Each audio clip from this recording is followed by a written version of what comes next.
What up, brothers? It's Clipper King returning for another new review, and I'm treading new ground tonight. Basically, if you're watching this review early, chances are you're watching it on Alex McVie's channel. I'm doing this as a special favour because Alex has done me a good favour. He got in touch with me about probably 3 weeks ago, asked me for a shipping address, got a couple of things to send me. I'm like, well, yeah, there's my address, what are you sending me, sort of thing. A lot of you guys will know it's not uncommon for me to review stuff and send it back, or I've reviewed head sculpts and things that belong to other people, custom stuff. I just thought it was that situation.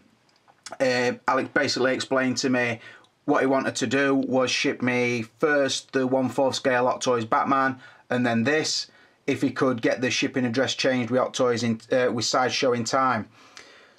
So I changed the thing. I said to him, why are you shipping them directly to me? So basically, my channel, which was Stiff Kittens, I think 01, has been locked. I can't get the password back to open it back up, so I'm starting a new channel, and I appreciate if you would review me these two figures because I've got them coming quite early. So I'm like, yep, of course I will do it. It gives me a chance to see them, and it lets me help a fella collector out. Obviously, there's nothing in it for me other than the fact that I get to review another figure. What I've said also is I would upload it as unlisted. He can then download it and upload it to his channel, so it will come onto his channel first, then in a few days it will appear on my channel, which is what's going to happen. Now, I don't want to make this review too long, although I do want to score it up, for the simple reason is I'm not sure if Alex can upload longer than 15 minutes, but I think he should be able to. I've discussed it with him and we both think he can do it. But anyway, as you can see, the figure in front of you is the Hot Toys Avengers Iron Man Mark 7, the battle damage figure, battle damage version, should I say. And as we moved in, you can see, really sweet looking piece. Just moving down.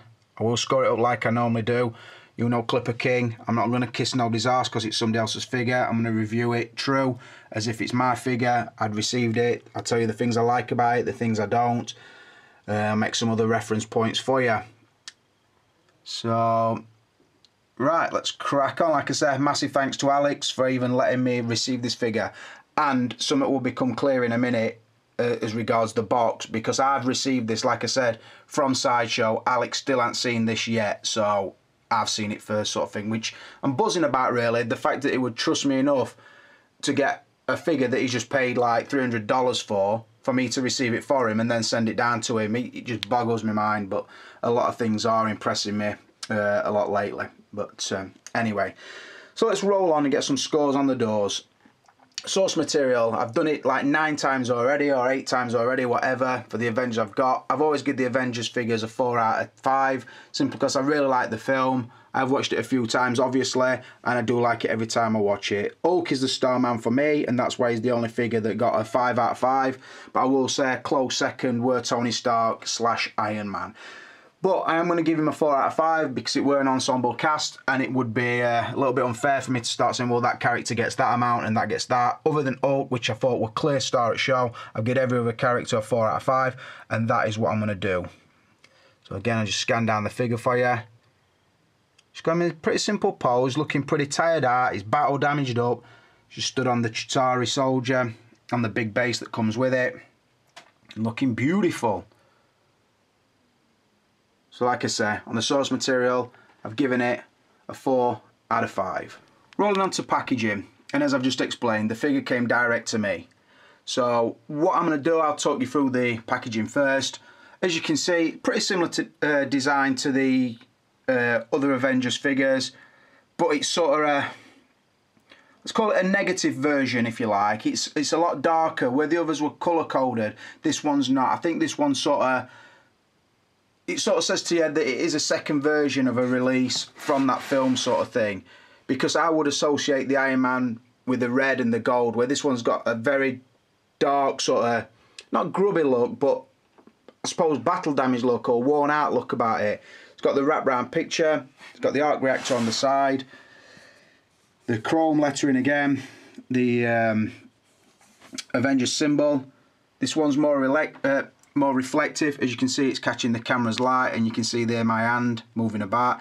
So the undercoat is a reflective thing, with then sort of the comic book style visual mixing with a dotted section. Nice, something really cool about it. Not a lot of graphics as usual, and it is just a slip cover. So I would normally score it a 3. In this case, I'm not gonna. For the simple reason is, it's come from Sideshow Collectibles.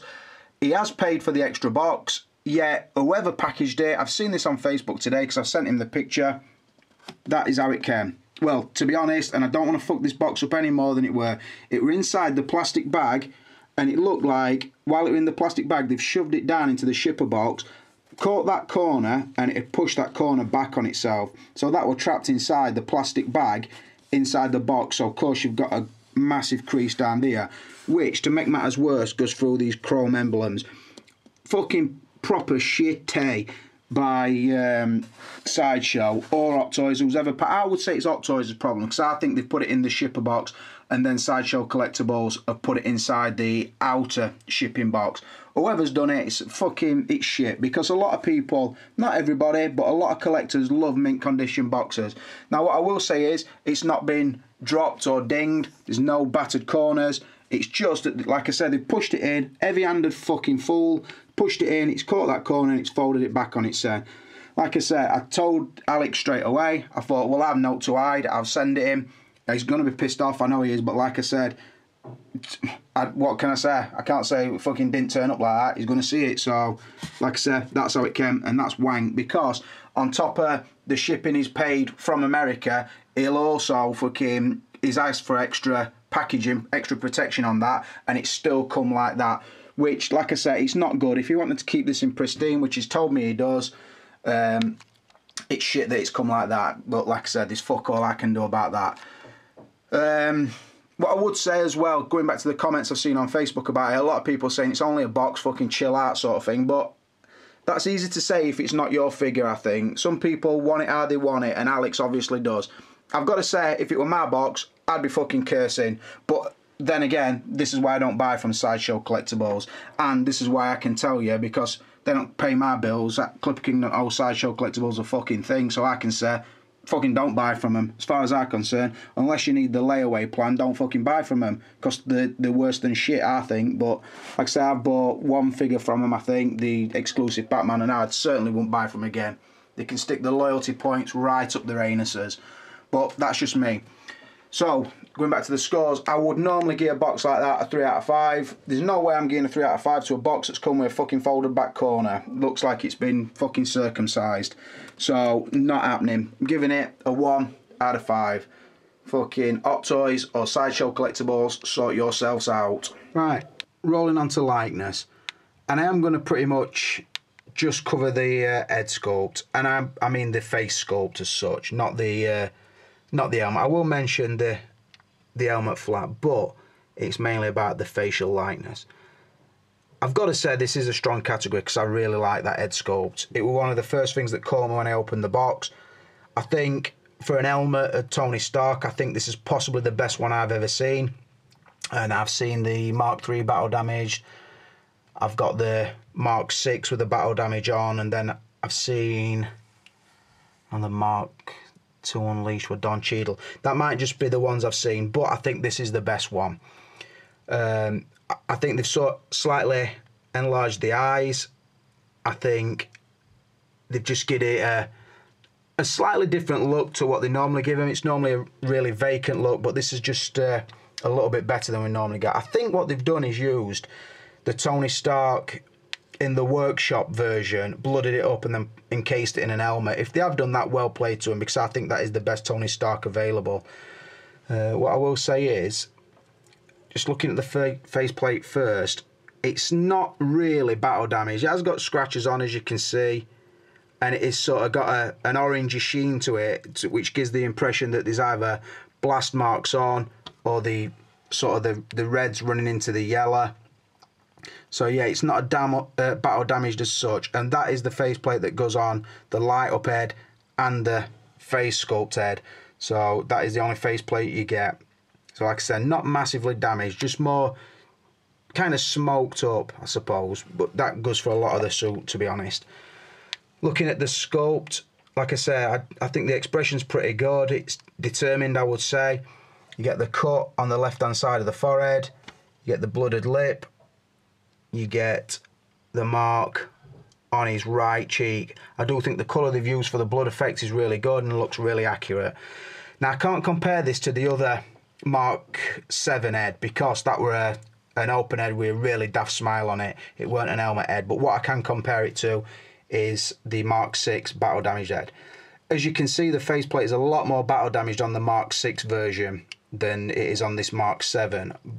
But the big difference is, if you were to take that off and compare that, then I think that the Mark 7 battle damage pretty much kicks its arse as far as the Sculpt's concerned. It fills the helmet better. I just think it looks more like Robert Downey Jr. Just a big step forward, which is no surprise because we're talking like 2 years down the line, 18 months down the line, whatever. Whereas on this helmet, the lower jaw moves. This one doesn't, because as you see, he's got these really, really little spikes sort of down the side of his mouth, which makes it look like the helmet's fucked up and it's like falling apart kind of thing. It's a really nice touch. So yeah, I really do like that. This one's okay, I suppose, but it's a battle damage version, the Mark 6, remember, and it's like, it's got a battle damage option, so to speak, and all you got were a bruise on his cheek, where this one's pretty much, I don't know, he's had some hammer. So I really do like that about it. So on the facial sculpt, I am going to give it a 5 out of 5. Just move back, show you the pose. Pretty much moving forward, one leg well in front of other. I will say that stand doesn't come with it. That's my Mark 7 stand, so you don't get that with it. But that will bring me on to another point about the stand that comes with this one. Yeah, pretty much got him striding forward kind of thing. Quite determined, or I don't know, struggling, I suppose. But like I said, facial likeness, 5 out of 5. Rolling on to outfit. And to be honest, to me, this is pretty much what this figure is. This is what it's all about. It's a variant. So a good variant, I will say, but a very expensive variant. The reason I say that is because with the other Iron Man Mark 7, the one I've got, you've basically got 3 options. If you go back and watch my review, you'll see what I mean.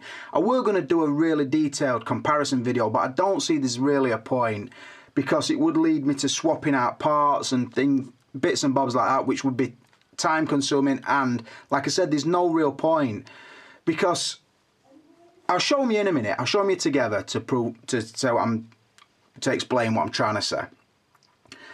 This is pretty much a dulled down battle damage version of that. So you're probably looking at probably a 10-minute scene towards the back end of the battle, probably where Hulk catches him to where they talk about going to get some fucking food. That's what you get in here. So you've got no capsule on the shoulder, you've got no red highlighted section that fits in there, you've got no change of chest plate, you've got no change of face plate, you've got no change of shoulder pads. The missiles section you have got, but this one, it's not just where before I've seen battle damage ones, namely the Mark 6 up there. There's some battle damage bits, but it goes onto a clean body. So you have like a cut where you've gone from like a battle damage bit here to a really clean bit here. Now, that's why there's no point, because if I scan back, so you basically got the totally clean battle ready version. So you've got the big shoulder pods there, all clean, clean face, clean everything. Sleeker leg designs, you can have the bulkier ones on this one, but this is pretty much how I leave mine set up. It's similar to the power pose. I like it because it looks aggressive but quite natural, and then I've gone for something that would complement that with the more rotated version of the power pose with the battle damage version. So I wanted some sort of like for like, so you can see them together. Now, like I said, where this one really catches the light everywhere you look, this one doesn't. It's dulled down. It's sort of got these exhaust fumes or blast marks, whatever they are, carbon marks, I suppose. You've got the battle damage there, all across the chest, which is very similar to what you get with this one, all down the sides of the legs, where this one you don't. Like I say, you get a clean leg, but then you'd have a battle damage part there, or a chest, but then stomach could be clean. This one's pretty much battle damaged everywhere. So that's why I say it's a variant. you could take this one to as battle damaged as it can get, but then the next step would be this one. So it's, like I said, there's no point comparing them, because it's like, I don't know, I wouldn't be telling you no what you don't already know. I think, like these sections here, I could pick that out and it probably would fit there, but there'd be no point, because you'd have a bright candy apple red section there on a dull red surround, and it'd look fucking stupid to say the least. So I'm not going to do that. Same with the helmet. It's like a really dull, hardly catches the light, hardly any reflection from the camera's light. Where this one, you can see, look where the light's hitting it. You can say, really metallic looking, that one. So I really suppose it's which suit do you want. Do you want the end of the film smashed to fuck? You've got that. Because you think, for the Avengers film, you've pretty much got Mark 6 from start, and then he unleashes the Mark 7, and then the last 10 minutes of film is in battle damage Mark 7. So it's what do you want sort of thing. I will say the effect that they've done is really good on this. I think the paint is really good, all the way down the boot, scrapes. You'll see pictures and get better detail, but I'll show you around it. Sometimes I look at it and it looks orange, and I don't know if this is going to catch it. It looks like they've sort of blended from the gold to the red by mixing a colour sort of thing somewhere in between. So it will like originally all painted red, and then underneath the gold would be the red, and that's coming through sort of thing. I hope that makes sense. But that's what it looks like to me, where this is like a definite red and a definite gold. But nice. What would I give the suit? I like it, and I would probably be happy with either version. If I couldn't have got that version, then I would have been happy to pick that version up. If I'm being totally honest, I'd still be happy with this one, because you've got 3 versions in one. This, you've got 1 version in one. So, but like I said, you could have either to sort of replicate the look you want for your Avengers. But because there's no add-ons, nothing to attach to this one, I'm going to mark the suit down and only give it a 4 out of 5.